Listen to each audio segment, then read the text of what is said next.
आज है 10 दिसंबर 2025 दिन बुधवार।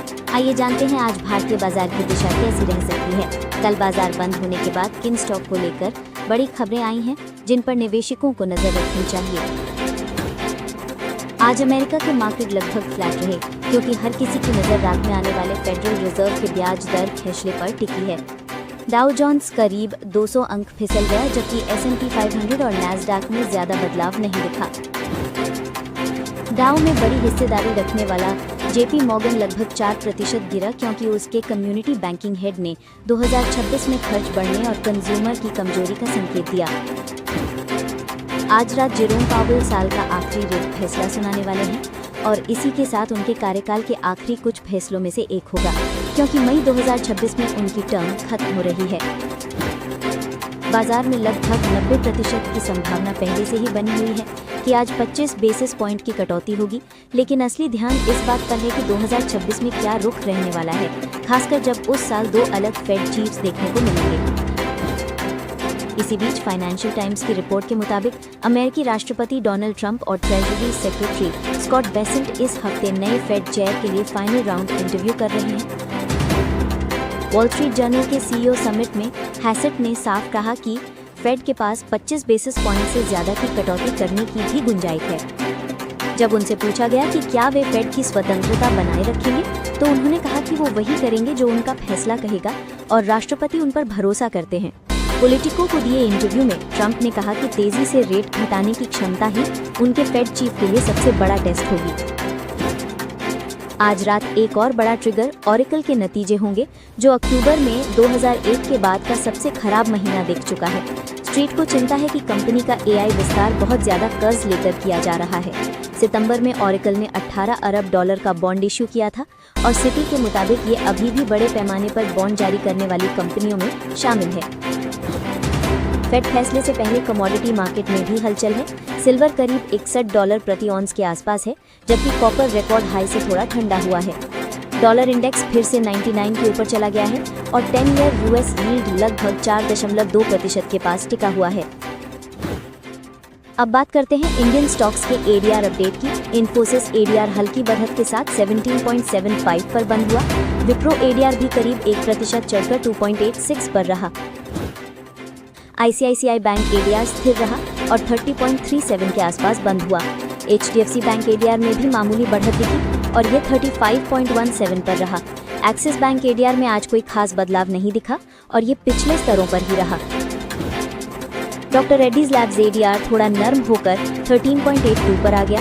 वहीं रिलायंस इंडस्ट्रीज का GDR लगभग 0.34% गिरकर 58.40 पर बंद हुआ। ट्रैवल सेगमेंट में मेक माई ट्रिप ने आज शानदार मूव दिखाया और करीब 2.6% की बढ़त के साथ 71.71 पर बंद हुआ। यात्रा ऑनलाइन ने भी हल्की बढ़त लेते हुए 1.14% की तेजी दिखाई। निफ्टी 50 आज 25,840 पर %0.5 गिरकर बंद हुआ और इंडेक्स अपने निचले बॉलिंजर बैंड और सभी शॉर्ट टर्म EMAs के नीचे है। RSI 47 और मैकडी का बेरिश क्रॉसओवर साफ दिखाता है कि मार्केट में शॉर्ट टर्म कमजोरी अभी भी बनी हुई है।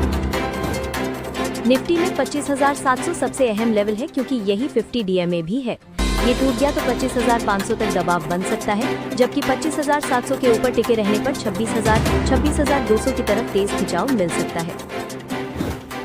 बैंक निफ्टी ने लो से शानदार रिकवरी की और 59,222 पर बंद होकर एक बुलिश कैंडल बनाई। ये 20 DMA के ऊपर है यानी बैंकिंग स्पेस में हल्का पॉजिटिव मोमेंटम है, लेकिन मैकडी अभी भी बेरिश क्रॉसओवर में है, इसलिए तेजी है पर सावधानी जरूरी है। निफ्टी ऑप्शंस में 26,000 पर सबसे भारी कॉल OI बना हुआ है जो मजबूत रेजिस्टेंस का संकेत देता है। वहीं 25,500 पर सबसे ज्यादा पुट OI दिख रहा है, मतलब यही मार्केट के लिए प्राइमरी सपोर्ट रहेगा। बैंक निफ्टी में 60,000 बड़ा रेजिस्टेंस दिख रहा है जबकि नीचे 59,500 और 59,000 पर मजबूत पुट सपोर्ट मौजूद है। इससे बैंकिंग इंडेक्स नीचे इन लेवल्स पर पकड़ बनाए हुए है। पुट कॉल रेशियो बढ़कर 0.86 हो गया है जो बताता है कि मार्केट में हल्का पॉजिटिव सेंटिमेंट वापस आ रहा है, पर ये तेजी अभी बहुत ठोस नहीं है। इंडिया विक्स 10.95 पर गिर गया है जो बताता है कि मार्केट में डर कम है और कम वॉलेटिलिटी का माहौल आमतौर पर बुल्स के लिए अच्छा माना जाता है। फंड्स फ्लो में आज इंडेक्स फ्यूचर्स में -759 करोड़ का आउटफ्लो दिखा, लेकिन स्टॉक फ्यूचर्स में 1364 करोड़ की मजबूत खरीद दिखी। इंडेक्स ऑप्शंस में 41,255 करोड़ का भारी टर्नओवर बना रहा, जो बताता है कि आज का पूरा खेल डेरिवेटिव्स के जरिए दिशा तय करने वाला था। गिफ्ट निफ्टी में रात के समय मजबूत रिकवरी आई है और ये निफ्टी के एक्चुअल क्लोज से 100 पॉइंट ऊपर ट्रेड हो रहा है, जिससे कल सुबह मार्केट में सकारात्मक ओपनिंग की उम्मीद बढ़ती है। FII ने कल भारी बिकवाली करते हुए 3,760 करोड़ निकाले, जबकि DII ने 6,224 करोड़ की बड़ी खरीदारी की है, जिससे बाजार बड़े उतार चढ़ाव के बावजूद समझा हुआ नजर आया है। क्रूड ऑयल में करीब आधा % की गिरावट आई है और डॉलर रुपये में कल शाम के बाद से कोई बड़ी हलचल नहीं दिखी, इसलिए करेंसी और ऑयल सेंसिटिव स्टॉक्स पर बड़ा दबाव नहीं दिख रहा। सोने और चांदी में कल हल्की मंदी दिखी, जहां 24 के गोल्ड करीब 1,29,820 रुपीस पर 0.37% गिरावट के साथ ट्रेड हुआ और निवेशकों की मुनाफा वसूली की वजह से कीमतों में दबाव बना रहा। चांदी भी सीमित दायरे में घूमती रही। कल बाजार बंद होने के बाद कई स्टॉक को लेकर बड़ी अपडेट्स निकल कर आई थी, जिनका असर आज शेयर बाजार में इनके स्टॉक पर देख सकता है, इसलिए निवेशकों को इन सभी स्टॉक पर अपनी नजर बनाए रखनी चाहिए। सरकार ने AU स्मॉल फाइनेंस बैंक में विदेशी निवेश सीमा 49% से बढ़ाकर 74% तक करने की मंजूरी दे दी है, जिससे बैंक को भविष्य में बड़े विदेशी फंड जुटाने का रास्ता खुल गया है। ये मंजूरी कुछ शर्तों के साथ है, जहां 49% से ऊपर किसी भी निवेश के लिए वित्त मंत्रालय की पूर्व अनुमति जरूरी होगी। ये खबर निवेशकों के लिए पॉजिटिव है और शॉर्ट टर्म में स्टॉक में खरीदारी का मोमेंटम और भी मजबूत होता दिख सकता है। RVNL को साउथर्न रेलवे की पावर ट्रैक्शन कनेक्शन का $1.45 मिलियन का प्रोजेक्ट मिला है, जो कंपनी के रेवेन्यू और ऑर्डर बुक के लिए मजबूत संकेत है। रेलवे कंपनियों में हर नया प्रोजेक्ट सीधे टॉप लाइन और बॉटम लाइन में सुधार लाता है। ICICI सिक्योरिटीज ने सुजलॉन पर 76 का टारगेट दिया, नोवामा ने लगभग 60 का टारगेट रखा और आनंद राठी ने काफी बड़ा टारगेट 82 का जारी किया। इतने सारे टारगेट एक साथ आने से स्टॉक में फिर से एक्टिविटी बढ़ सकती है। रिलायंस इंडस्ट्रीज पर आते हैं, जहां जियो हॉटस्टार ने अगले 5 साल में 4,000 करोड़ रुपए दक्षिण भारतीय कंटेंट पर खर्च करने का फैसला किया है। इसका मतलब कंपनी अपनी स्ट्रीमिंग सर्विस को साउथ इंडिया में और मजबूत बनाना चाहती है। ICICI फर्स्ट बैंक लगातार मजबूत वॉल्यूम देखने को मिल रहा है। कल करीब 2.5 करोड़ शेयर ट्रेड हुए और डिलीवरी 52% से ज्यादा रही, जो बैक टू बैक हर दिन बढ़ते रुचि को दिखाता है। स्टॉक 80 रुपए के ऊपर पूरी तरह स्थिर हो चुका है और जैसे ही ये 85 से 90 की रेंज क्रॉस करेगा, इसमें तेज मोमेंटम देखने को मिल सकता है। अब हिंदुस्तान एरोनॉटिक्स की बात करें, जहां कंपनी कल हल्की गिरावट के बाद भी लगभग आधा % ऊपर क्लोज हुई। कंपनी के IMRH हेलीकॉप्टर प्रोजेक्ट पर बड़ा अपडेट आया है, जिसे भारत का सबसे इंडिजिनस हेलीकॉप्टर बताया जा रहा है, जिसमें 75% से ज्यादा पार्ट्स भारत में ही बनेंगे। जाइडस लाइफ साइंसेज ने फॉर्मिकॉन AG के साथ पार्टनरशिप की है, जिसके तहत कंपनी को FYB206 नाम की कीट्रूडा के बायोसिमिलर को अमेरिका और कनाडा में बेचने का एक्सक्लूसिव अधिकार मिलेगा। ये डील कंपनी के अंतर्राष्ट्रीय बिजनेस को मजबूत कर सकती है, इसलिए इस खबर का स्टॉक पर सकारात्मक असर दिख सकता है। टाटा पावर ने 400 kV Koteshwar Rishikesh transmission line को कमीशन कर दिया है, जिससे नॉर्थ इंडिया के ग्रिड में 1000 मेगावाट क्लीन हाइड्रो पावर जुड़ पाएगा। ये प्रोजेक्ट कंपनी की रिन्यूएबल एनर्जी क्षमता को और मजबूत करता है, जिससे स्टॉक में कुछ हलचल देखने को मिल सकती है।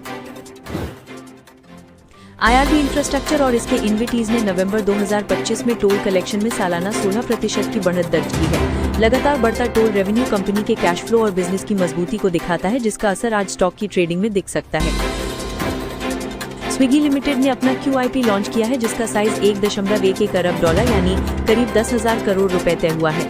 फ्लोर प्राइस 371 रुपए प्रति शेयर रखा गया है, जो पिछली क्लोजिंग से लगभग 6.8% नीचे है और इसी वजह से स्टॉक पर प्रेशर या उतार चढ़ाव देखने को मिल सकता है। GPT इंफ्रा को नॉर्थ ईस्टर्न रेलवे से 199 करोड़ रुपए का नया ऑर्डर मिला है, जिसमें ब्रिज सब स्ट्रक्चर का काम शामिल है। नए इंफ्रा ऑर्डर्स आमतौर पर कंपनी के भाव में समर्थन लाते हैं, इसलिए आज स्टॉक में मूवमेंट संभव है। गोदरेज इंडस्ट्रीज ग्रुप ने तेलंगाना में 10,000 करोड़ रुपए निवेश करने का फैसला किया है और साथ ही गोदरेज एग्रोवेट ने 150 करोड़ के डेयरी यूनिट के लिए राज्य सरकार के साथ MOU साइन किया है। इतनी बड़ी राशि का निवेश कंपनी के भविष्य के विस्तार की ओर इशारा करता है, जिसका असर स्टॉक सेंटिमेंट पर दिख सकता है। नैल्को ने पोटांगी माइंस के लिए दिलीप बिल्डकॉन को 25 साल का MDO कॉन्ट्रैक्ट दिया है, जिसमें बेस माइनिंग चार्ज 423 रुपए प्रति टन तय किया गया है। ये कॉन्ट्रैक्ट दिलीप बिल्डकॉन के ऑर्डर बुक को मजबूत करता है, इसलिए स्टॉक पर हलचल देखी जा सकती है। SEPC लिमिटेड और इसकी JV पार्टनर फर्लोंग को बेता एयरपोर्ट पटना में एविएशन इंफ्रा प्रोजेक्ट के लिए 86 करोड़ रुपए का ऑर्डर मिला है। एविएशन सेक्टर के प्रोजेक्ट आमतौर पर ग्रोथ फोकस्ड माने जाते हैं, इसलिए स्टॉक पर सकारात्मक असर होने की संभावना है। हुडको का बोर्ड 12 दिसंबर को मीटिंग करने जा रहा है, जिसमें 2500 करोड़ रुपए तक एनसीडीज के जरिए फंड जुटाने पर विचार होगा। फंड रेजिंग प्लान अक्सर कंपनी की लैंडिंग क्षमता बढ़ाते हैं, जिससे आज स्टॉक में रुचि बढ़ सकती है। हाईवे इंफ्रास्ट्रक्चर को एनएचएआई से 328 करोड़ रुपए का प्रोजेक्ट मिला है, जो आंध्र प्रदेश में बनेगा। बड़े सरकारी प्रोजेक्ट्स कंपनी के रेवेन्यू स्ट्रीम को मजबूत करते हैं, इसलिए स्टॉक में कुछ रिएक्शन देखने को मिल सकता है। अमित सेठ ने L&T फाइनेंस पर खरीद की सलाह दी है, जो 307 के ऊपर बंद हुआ है। उनके अनुसार स्टॉक में ट्रेंड मजबूत है, 304 का स्टॉप लॉस रखना चाहिए और 313 तक का अपसाइड संभव है, इसलिए आज इस खबर का स्टॉक पर असर दिख सकता है। BEL पर उनकी राय है कि पिछले कुछ दिनों से स्टॉक के स्ट्रक्चर पर दबाव है और इसने अपने महत्वपूर्ण लेवल्स तोड़े हैं। हालांकि वीकली चार्ट पर 375 के आसपास स्टॉक को सपोर्ट दिखता है, इसलिए 375 के स्टॉप लॉस के साथ होल्ड करने की सलाह है। रिकवरी आने पर 410 से 420 के स्तर मिल सकते हैं। सेल के बारे में उनका कहना है कि स्टील सेक्टर पर दबाव के बावजूद स्टॉक में 200 DMA से रिकवरी आई है। 125 का स्टॉप लॉस रखते हुए पेशेंटली होल्ड करना चाहिए और 140 का लेवल इसमें एक बड़ा रेजिस्टेंस रहेगा। मंगलवार को स्टॉक 129 पर बंद हुआ था। इंडिगो की उड़ानों में पिछले हफ्ते चल रही लगातार कैंसिलेशन की समस्या पर अब सरकार सख्त हो गई है। एविएशन मिनिस्ट्री ने एयरलाइन को आदेश दिया है कि वो अपने विंटर शेड्यूल में कम से कम 10% की कटौती करे और DGCA ने इस पर औपचारिक निर्देश भी जारी कर दिए हैं। मंत्रालय का कहना है कि इंडिगो अपने प्लेन्स और क्रू जैसे संसाधनों को मैनेज करने में नाकाम रही, जिससे पूरे देश में बड़े पैमाने पर उड़ानों में गड़बड़ी हुई। अब DGCA नया शो कॉज नोटिस जारी करेगा, जिसमें ये 10% अनिवार्य कटौती शामिल रहेगी। टाइटन के बारे में कंपनी के CEO का कहना है कि तीसरी तिमाही का प्रदर्शन काफी मजबूत दिख रहा है, क्योंकि त्योहारों की वजह से ज्वेलरी की मांग अच्छी बनी हुई है। हालांकि ज्वेलरी सेगमेंट में मार्जिन थोड़ा दबा हुआ रह सकता है और करीब 11% तक सीमित रहने का अंदाजा है। PVR इनॉक्स का बिजनेस पूरी तरह फिल्मों पर चलता है और इस समय धुरंधर जैसी फिल्में अच्छा कलेक्शन दे रही हैं, जिससे कंपनी को फायदा मिल रहा है। पर असली असर तब दिखता है जब लगातार कई अच्छी फिल्में चलती हैं, क्योंकि टिकट और फूड एंड बेवरेज